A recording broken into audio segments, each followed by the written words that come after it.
Most people think they're independent thinkers, but in reality, they only choose between the options they are given. We live in an age where the illusion of choice has replaced the act of actual reasoning. You believe you've reached a conclusion, but you've actually just picked a side on a pre-formatted menu. This is the rise of binary thinking, and it is the invisible default of our modern existence. It is not a personal failure of your intellect. It is a system-level conditioning that has been quietly woven into the fabric of your daily life. Black and white thinking is the ultimate cage because it feels like freedom while acting as a filter. This way of thinking doesn't just limit your political opinions, it limits your career, your relationships, and your entire future. You think you are free because you can choose, but true freedom is the ability to create your own choices. By the end of this video, you will see exactly how to break out of this cycle and why most people will spend their whole lives trapped inside it. Binary thinking isn't an accident of human evolution.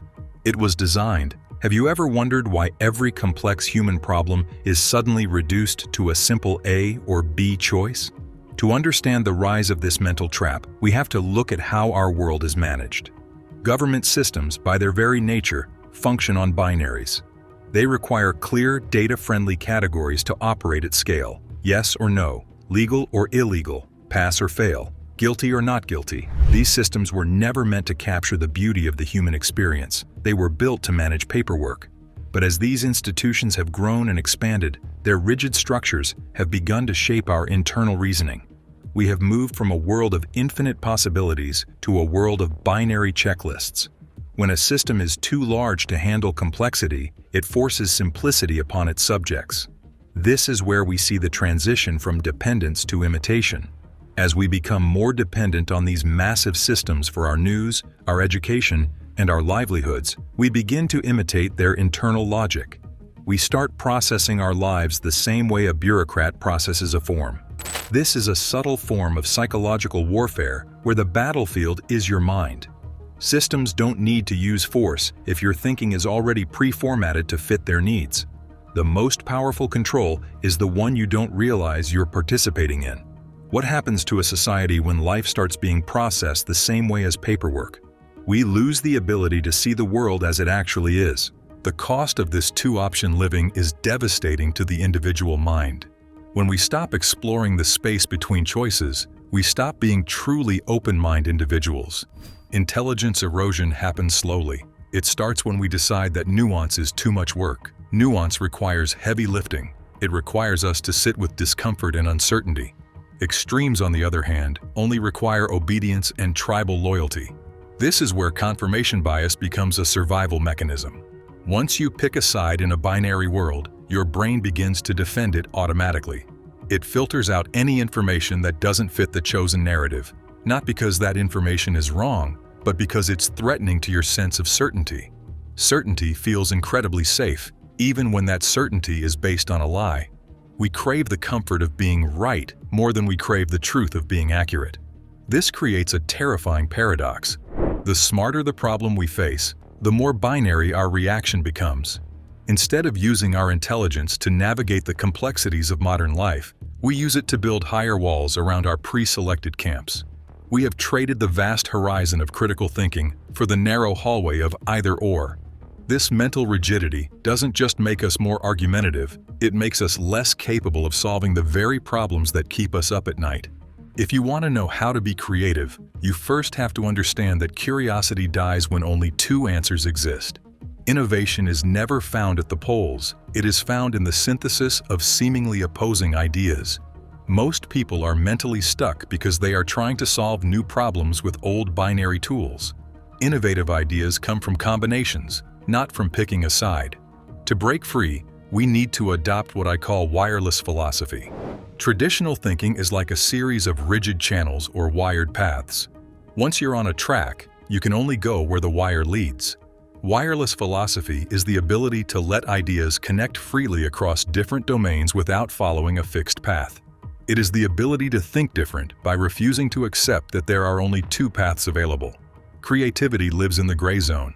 It requires a high tolerance for ambiguity and the courage to exist in a space where no one has yet drawn a map. The digital age demands speed, but innovation demands the slow cook of deep thought. If you cannot handle the discomfort of not having an immediate answer, you will never create anything truly original. The people who change the world are the ones who can look at a this or that question and say, neither. They understand that the gray zone is not a place of confusion, but a place of experimentation. Without the freedom to be uncertain, innovation is impossible. Why is this mindset so promoted in our culture? Since binary thinking is the ultimate controller. A population is easy to control when separated into two neat opposing groups. Simple strategy: split, distract, dominate. If you're battling with your neighbor over a tiny issue, you won't notice the larger systems gaining from it. Propaganda thrives here. The builders of public opinion can corner you by portraying every topic as a false dilemma. You are either with us or against us. Psychological warfare masquerading as debate. Instant emotional reaction replaces calm analysis. When reacting, you use instinct rather than logic. This emotional hijacking is planned. It reduces you to a label. You become a political or commercial data point instead of a multifaceted person with unique values. What you oppose defines you, not what you support. Modern discussions can overwhelm you, but that's a sign that the design is functioning. You're being pressured to simplify for easier categorization and control. This binary thinking trend may be most devastating for its underlying damage to your identity. It flattens souls. In a binary world, you must choose and stay in a box. You must believe 10 things combined with one if you believe it. Being nuanced feels risky because of the intense anxiety of the gray zone.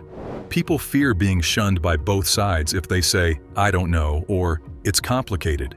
This destroys self-confidence. You stop searching for your own truth and start waiting for the world to tell you your possibilities. You await thinking permission. This is extreme mental reliance. Authority sets the options, and people choose without realizing they could have left. Many individuals are smart enough to see the truth, but they lack the freedom to think. They've been taught that leaving the binary is entering the void. Your genuine self is in the vacuum. Only here can you be more than a category. How do we start practical awakening? Start by recognizing your mental traps. Be a student of your own thoughts. Look for always and never. Binary minds have these red signals. Notice when you feel compelled to take a stand on a new topic. Notice when you get angry at a nuanced viewpoint. Simply being aware allows transformation.